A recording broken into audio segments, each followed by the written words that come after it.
few trailer chicks were just recently down in California and got to meet the wonderful author and chef at Jimtown store, and she gave them this beautiful autographed cookbook. And I have chosen a few incredible recipes in here today that I think you're gonna love. One of them is a maple glazed meatloaf, and then I've also chosen a really nice fall salad with pears and hazelnuts, and you can accompany it with cheese of your choice. So we're gonna make those today. I really like this cookbook because Carrie Brown, the owner, focuses on local. She focuses on her community. She has a beautiful garden. She has her own chickens. All of the meat is locally raised.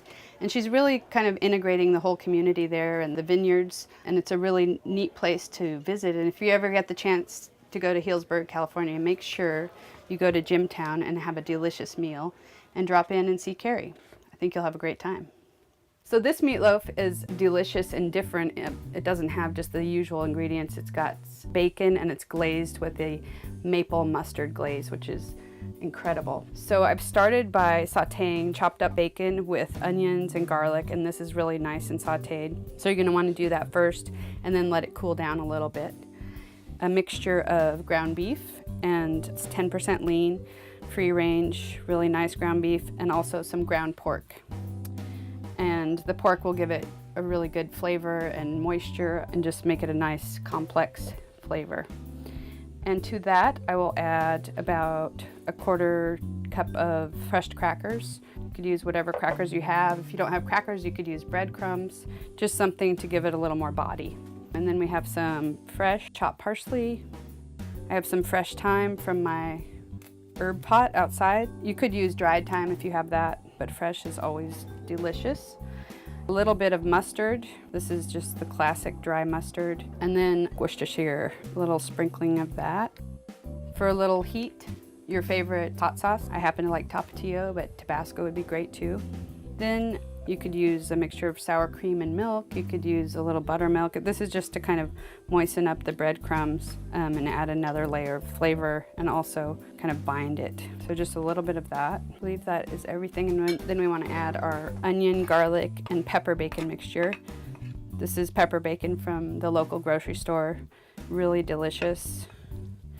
Cured without nitrates.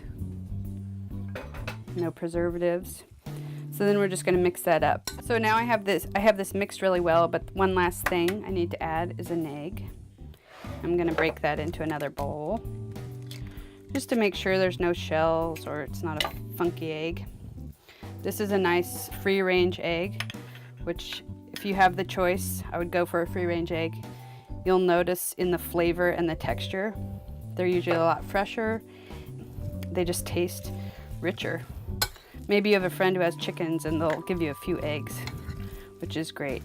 So now this is really well combined. Everything's in there. I've got the egg that'll bind it together, and I'm gonna put it on the pan.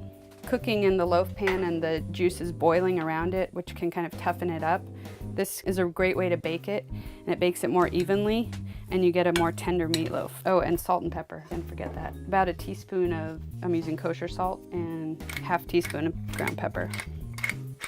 So then you can just turn that out onto a sheet pan with edges on it. Or if you don't have that, you could use a casserole with edges to keep the juices on. And then you're just gonna shape it kind of like a loaf of bread. And meatloaf is a great thing to make because you can eat it hot from the oven, but one of my favorite things is a meatloaf sandwich. So we've got that shaped, and then I'm just going to layer, this is the good part. This bacon will add a lot of flavor. It'll keep the juices in, put some delicious smoky bacon flavor in there, and it's a pepper bacon. And then on top of that, I've mixed together equal parts of maple syrup and a mustard. This happens to be a stout mustard, but you could use a Dijon or your favorite mustard. And then we're just gonna glaze the meatloaf with that. So you'll get that sweet and spicy flavor combined with the smokiness and saltiness of the bacon, all those flavors in the meatloaf. It's gonna be like an explosion in your mouth. So I'm gonna place it in a preheated oven.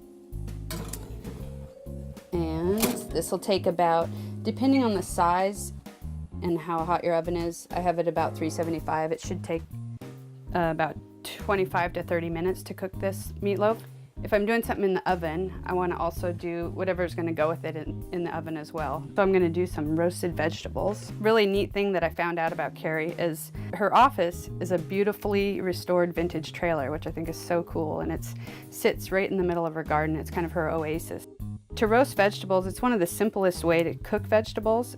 You're going to use a really hot oven, and it will bring out their flavors and start to caramelize any sugars in them. I have some different kinds of yams, carrots, and just some Yukon Gold potatoes. And I've just combined these with some fresh herbs. We have rosemary, thyme, oregano, whatever you have, some olive oil. Cook your meatloaf for 10 or 15 minutes, put the vegetables on, and then they should all be done at the same time. So to go with this lovely meatloaf that's glazed with maple syrup and Dijon mustard and smoky bacon, I'm gonna do a salad made with pears. And pears just happen to be the state fruit of Oregon. And I was checking it out, and not every state has a fruit. So I feel lucky that we have the pear because it's one of my favorites. And it happens to be in season right now. So we're gonna start by making a really nice dressing that Carrie created using dried pears. And then in the salad, we're gonna have fresh pears. So it's gonna be really delicious. And I'm using some local vinegar, which is a wildflower honey. I'm gonna just tear up some of these dried pears. It's about an ounce that you want in there. And we're using this magic bullet, which is a great little small space tool that you can blend in. So we're just gonna put everything in there. We'll put some minced shallot, a little bit of mustard, and this kind of goes along with the meatloaf.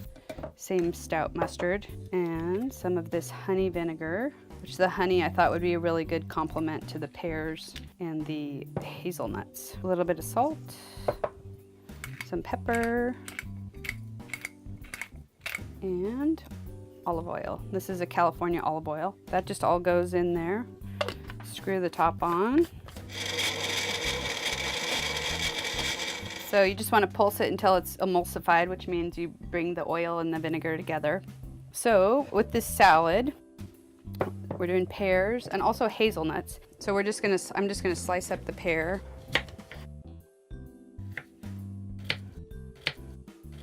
So I have just mixed greens here and some butter lettuce. So when you're using nuts, you want to toast them gently just to bring out the flavor, and it just improves the nuttiness of them. And you can do it in the oven on a sheet pan. Just be careful to watch them, kind of a low temperature, 300, 350, maybe 5 or 10 minutes.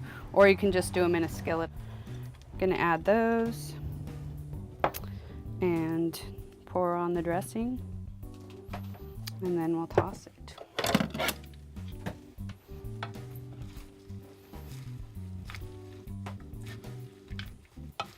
You can use your hands or your salad tossers. And that looks ready to go. So now we can check on that meatloaf and see if it is ready to take out of the oven. So the meatloaf is ready. It cooked to 165 degrees, and the vegetables are all nice and roasted, and they've got these caramelized edges, and it's ready to serve. And then just a scoop or two of vegetables. You could also, I have some cheese here from Willamette Valley, which is a local cheesemaker, and it's kind of a creamy brie-like cheese.